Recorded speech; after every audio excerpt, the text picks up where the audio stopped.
So, when we left off, we were talking about Maslow and his hierarchy of needs and organizing his needs into a hierarchical fashion so that we could reach our full potential, our self actualization. One of the things that I neglected to mention was that Maslow believed that very few people ever reach self actualization. Most people kind of get stuck here in the middle part between the esteem needs and the belongingness and love needs. But one sign of a person who is self-actualized is kind of an easygoing sense of humor about things, and they're well respected amongst their peers and a bunch of other stuff too. So, kind of goes along with that. Now we need to take a look at where motivations can sometimes, I don't want to say go wrong, but they can, the motivations that we feel can be detrimental to ourselves and our health. We're going to talk about eating disorders. Eating disorders are, I don't want to say very common, but they are pretty common. They are something that happens kind of a lot. There are two main eating disorders that we're going to talk about. The first one is anorexia nervosa. Anorexia is an eating disorder that can become a dangerous medical condition and cause severe complications, especially for teenagers. To begin with, many who suffer from anorexia have cardiovascular problems like an irregular heartbeat and low blood pressure. They often develop gastrointestinal problems such as chronic constipation and abdominal pain. That chronic constipation comes from the fact that because anorexics severely limit their caloric intake, whatever they do eat, their body holds on to for as long as possible to get all of the nutrients it possibly can out of it. So it will sit there and wring it out in their intestinal tract, causing some severe abdominal cramps. It also can lead to other dangerous conditions inside your gastrointestinal system because of the fact that since you have slowed down the movement of the how do I put this, the stuff, it can also, I don't want to say ferment, but it can basically go really bad in there, and then it's just dangerous. It can make you go septic, which is really bad. Many young female anorexics also suffer from menstrual irregularities. Some, as a result of their extreme dieting behavior, render themselves incapable of being pregnant. Between 5 and 6% of all anorexics die from the disorder. Most of these deaths result from either suicide or a cardiovascular episode like a heart attack or a stroke. Back in the 1970s, a famous pop star named Karen Carpenter died at the age of 32 from a heart attack caused by her anorexia. She had some fairly severe eating disorders that basically she was starving herself, and there was a period of time where all she ate were carrots, and the beta carotene in the carrots, the stuff that makes it orange, basically she was eating so much carrot that it turned her skin orange. Let's say.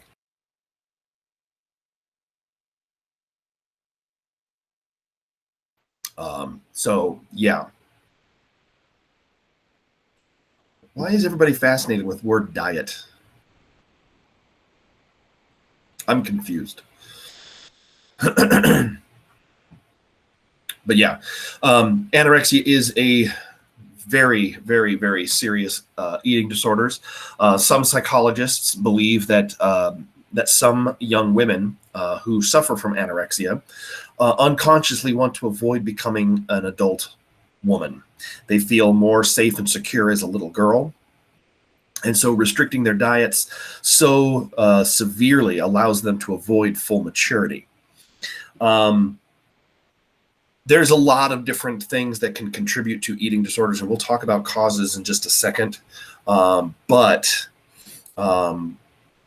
wanting to not fully mature is a common thing. Many people don't want to become an adult because that they don't know what it's going to be like, and puberty can really scare the bejesus out of people. The other eating disorder that is very common is bulimia. It was first diagnosed in the 1980s. It involves a ritual known as binge and purge. The binging usually occurs as a response to some kind of stressor or depression or a drop in your self-esteem. Bulimic sufferers will gorge themselves on as many as 20,000 calories at a time. Now, the FDA or USDA or whoever figures out how many calories we should be eating in a day have figured that we should have about 2,000 to 2,500 calories a day, depending on activity levels. And so 20,000 calories in one sitting, that's roughly equivalent to 10 days worth of food. That's a lot of food that you're eating all at once. But after the binge comes the purge, and bulimics try to rid themselves of the calories by vomiting, fasting, using diuretics and laxatives, or other methods to try to get rid of all those 20,000 calories that they just ate. Like anorexics, bulimics also obsess about their weight.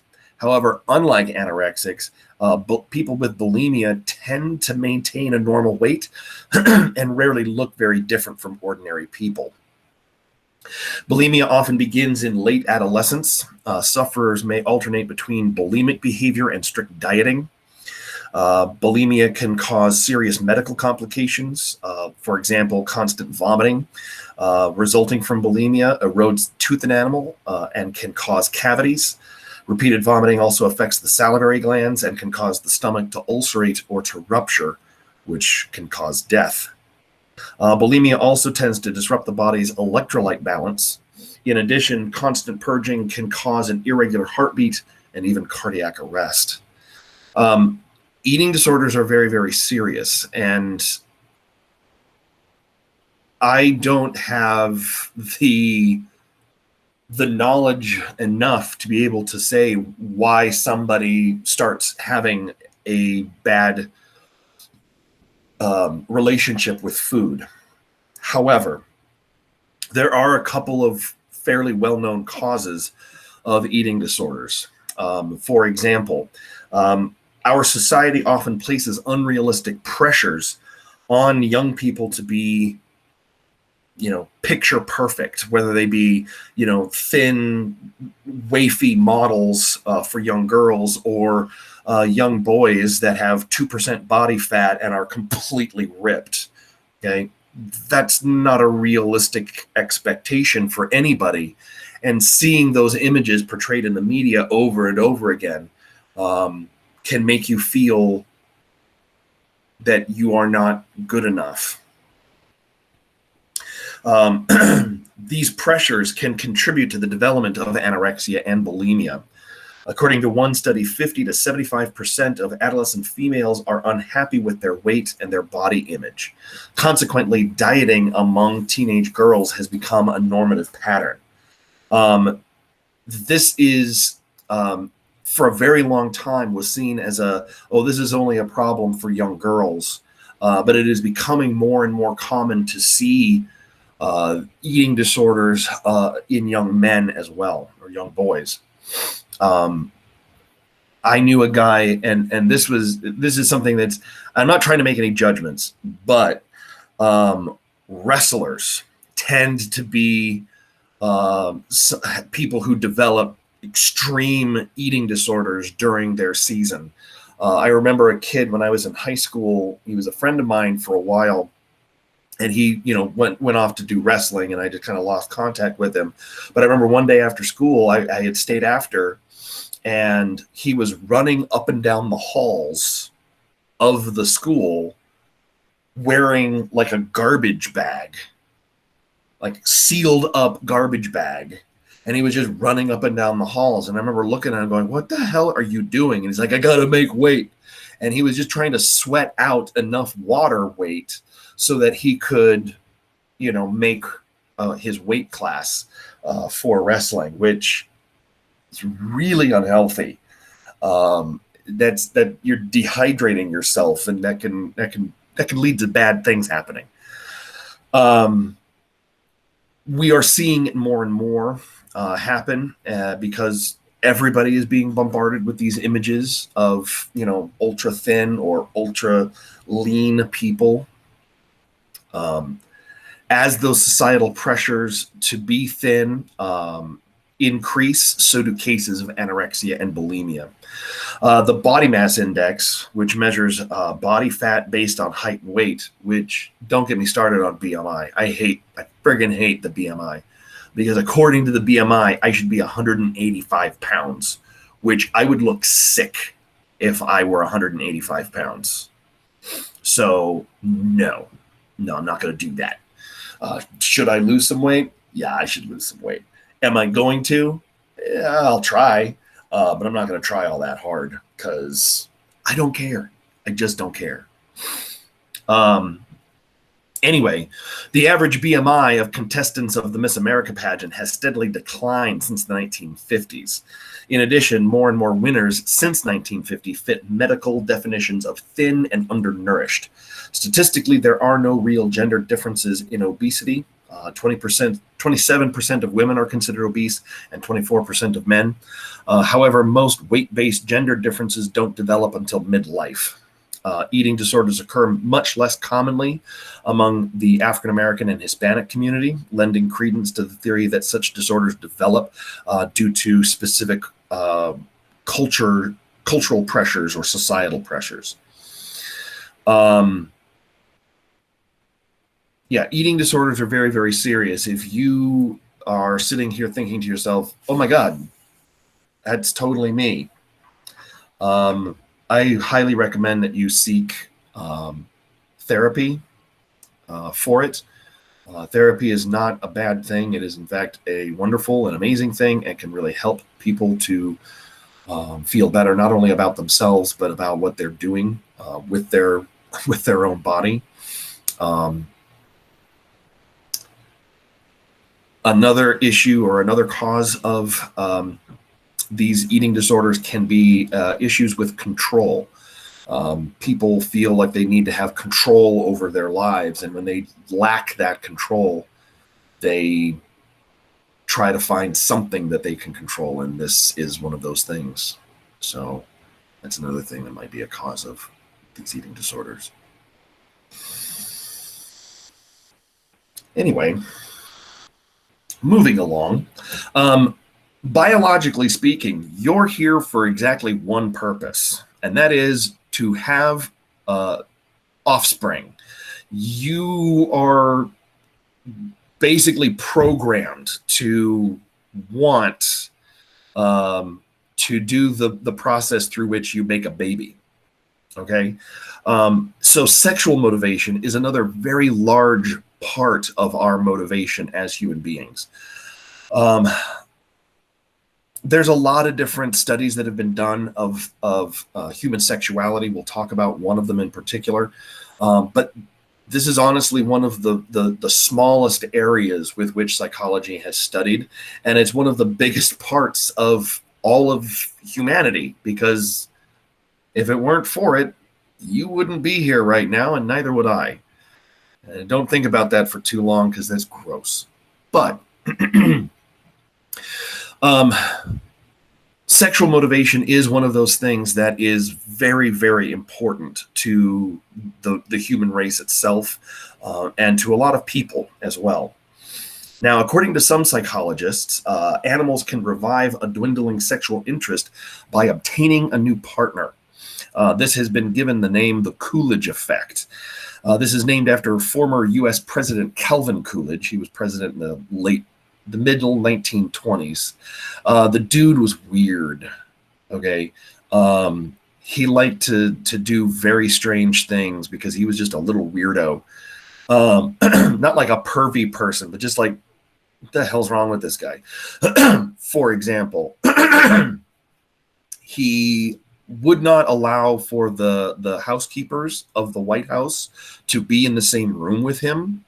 And so what he liked to do is he liked to hide in rooms in the White House and wait for the cleaning staff to come in and start kind of like checking around and make sure he wasn't in there. And then they'd start dusting and cleaning and stuff. And then he'd jump out from behind the curtains and scare them. And then they'd have to run because they weren't allowed to be in the same room with him.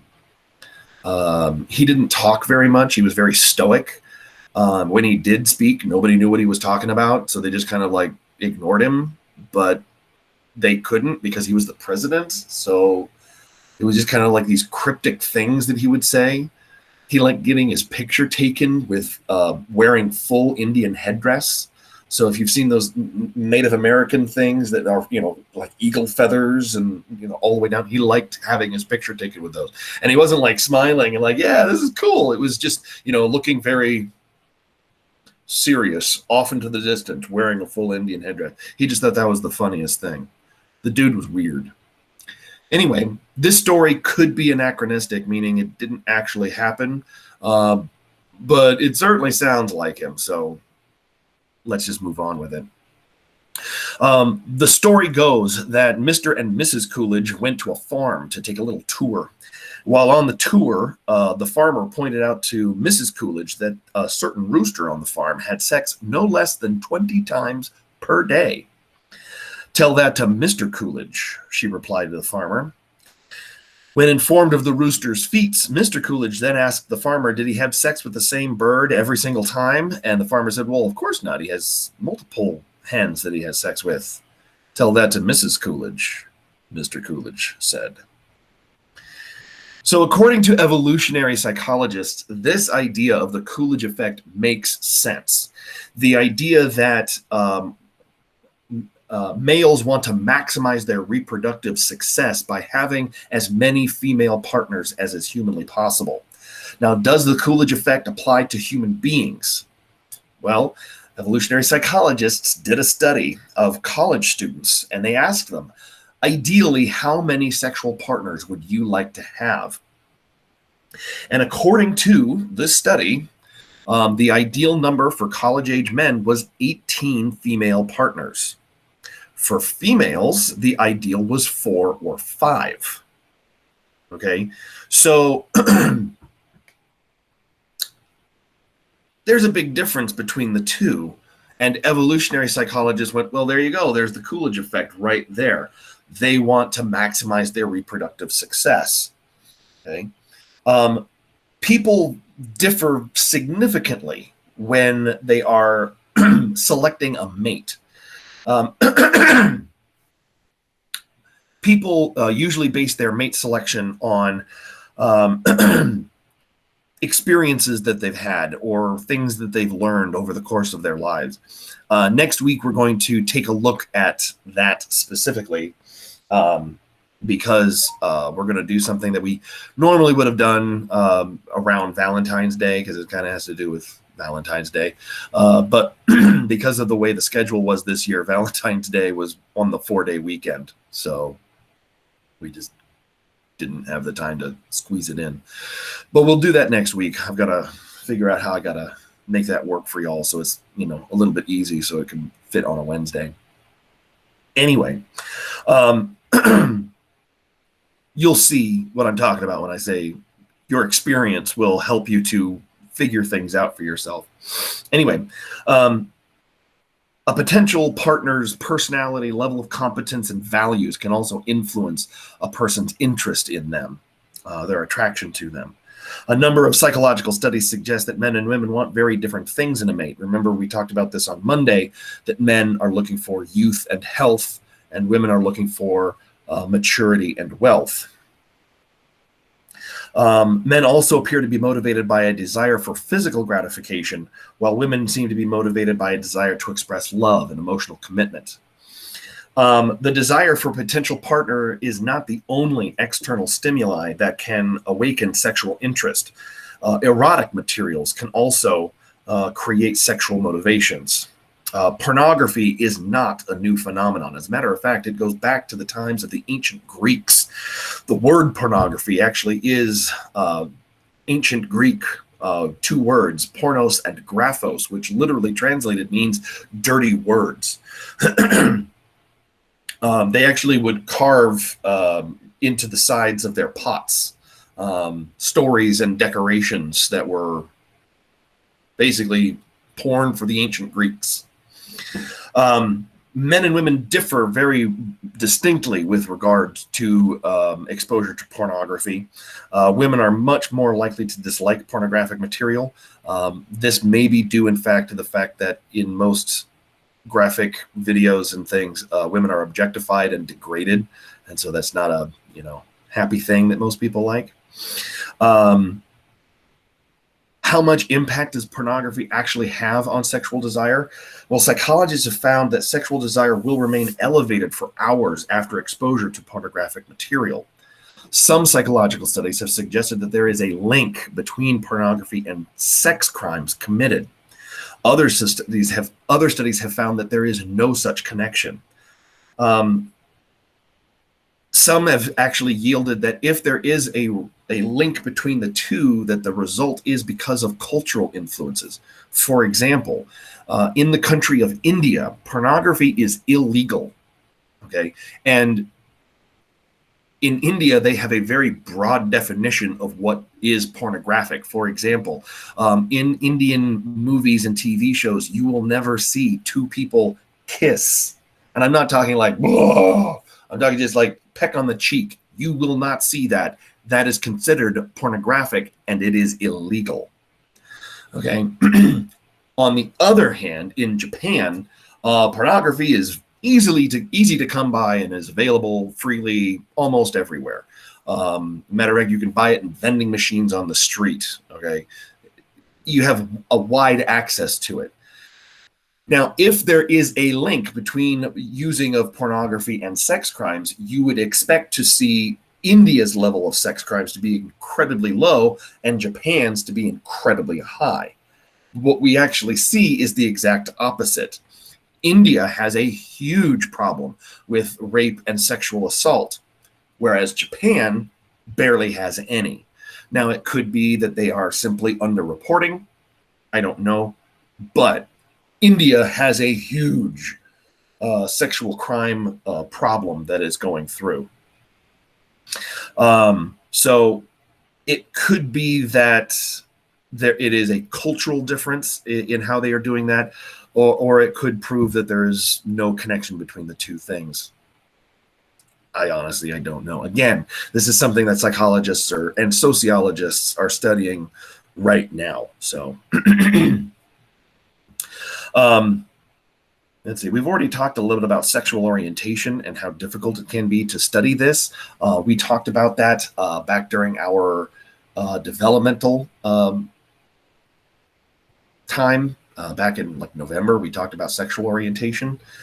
Just understand that that's part of all of this as well. And we really don't have, I don't want to say complete numbers on this, but we don't have good numbers on it because up until very, very recently, if somebody came up and asked you, hey, are you gay? It could lead to some really nasty consequences for you if you were. But now it's, becoming more acceptable in society. And so we're kind of getting more people coming out and we're kind of getting a better understanding of the population and how many there are. One of the things that has helped with this is scientific study of sexual motivation of human beings. This was was actually first really done in the 1940s by an obscure biology professor at the Indiana University in Bloomington, Indiana. His name was Alfred Kinsey. Kinsey was, like I said, a biology professor, and he was shocked by the disinformation that was being passed to his students about sex and pregnancy and things like that, information that people got from their doctors and their ministers. Basically, there were a lot of misunderstood or just flat out lies told to people to kind of control their lives in some way, shape, or form. So he decided to go and study this. And the way that he studied it was through the survey method. Basically, he sat down and trained people to interview people on their entire sexual history. And what they found, they published. And in 1948, a book was written by Kinsey and his graduate students called Sexual Behavior in the Human Male. And this was originally written for an academic audience. So it was written like a textbook, but it was wildly popular. And it actually became a bestseller because there was no internet at the time. And so people were kind of curious, is what I'm into normal? Is this normal? Is this normal? And when they finally got to that chapter, they're like, okay, it's normal. Okay, I feel better about myself. And they were able to, continue their lives. Because it was so popular, he wrote a companion book a few years later, Sexual Behavior in the Human Female, which also became a bestseller. In his experiences, in his interviews, he found that the idea that homosexuality and heterosexuality are, an either-or situation, that wasn't exactly the case. He, in his large-scale study, found that people who identified themselves as heterosexual had had homosexual experiences at some point in their lives, and so instead decided to take those two and make them endpoints on a continuum between heterosexual and homosexual. And he defined it on a 7-point scale. So you were, all the way one way or the other, and there were kind of 6 shades in between, or 5 shades in between the two. So things like that. Because of prejudicial attitudes and confusion about personal sexual orientation, it's hard to tell exactly what percentage of the population is homosexual. Most estimates vary between 4 and 17% of the population, with 10% being kind of a good average middle point between those two. Alfred Kinsey is actually going to have a movie made about him. God, I want to say a few years ago, but it was actually more like 20 years ago. It stars Liam Neeson. He plays Alfred Kinsey. It's called Kinsey, not just a snappy name. It's not a bad movie. Not a barn burner. It's not like, oh, I was so excited about this. It was an okay movie, but it does show the survey process that they had to train these people in. They had to be very, very straight-faced. They couldn't, be listening to somebody tell them about their, sexual exploits and be going, what? You've done what? That's crazy. You can't have that. Otherwise, people will stop talking, and then you don't get more information. So it's a very, very eye-opening. And also, the beginning of the movie is him kind of being told, or students of his coming up and asking about, if you have premarital sex, does that mean that you won't be able to be pregnant later? And he's like, no, that's not a thing. And they're like, well, that's what my doctor said. And he's like, yeah, no, that's not oh my God, these people are idiots. So he's the one who decided that he needed to tell people things. The last little bit that we're going to talk about is intrinsic versus extrinsic motivating factors. Now, there's a lot of debate about what is the best motivation out there for people. And there are people out there who say that being extrinsically motivated just means that you're a terrible person in all ways, shapes, or forms. And you really should be internally motivated for everything that you do. And that's not a reality that anybody lives in, because it's not a thing. Being intrinsically motivated to do something means it's something that you want to do. It's not something that you need to do or something that somebody wants you to do. It's something that you like to do. If you want to be reading a book right now as opposed to listening to me, then you're intrinsically motivated to be reading that book. Okay. Being extrinsically motivated means you need somebody to either give you a reward or a punishment to get you to do that thing. For example, I wouldn't be here right now if the school district wasn't paying me. Now, that's not to say that I don't like what I do. I do like teaching. But I'm saying if they were to suddenly say, we're just not going to pay you anymore. Okay, well, then I need to get another job because I can't feed my family on my intrinsic motivation. So bye. But I do put a lot of time and effort into what I do, even though I could do a hell of a lot less and still get the same amount of money. You've had those teachers before. Okay, so intrinsic motivation is, what you would do in your free time if you didn't have to do the things that you have to do. Okay, if you would be playing sports or painting or hiking or listening to music or playing video games or just sleeping. Well, sleeping, if you just want to sleep all the time, you might want to talk to somebody. That sounds like depression to me. But if you just, you'd rather be watching TV right now, that's your intrinsic motivation. You don't need to be told, hey, why don't you go watch TV right now? Don't have to tell me twice. I'm out of here. Okay. But extrinsic motivation needs that little bit extra. It's hey, I need you to do this assignment. And if you don't do the assignment, you're going to lose this many points. That's the extrinsic motivation. Okay.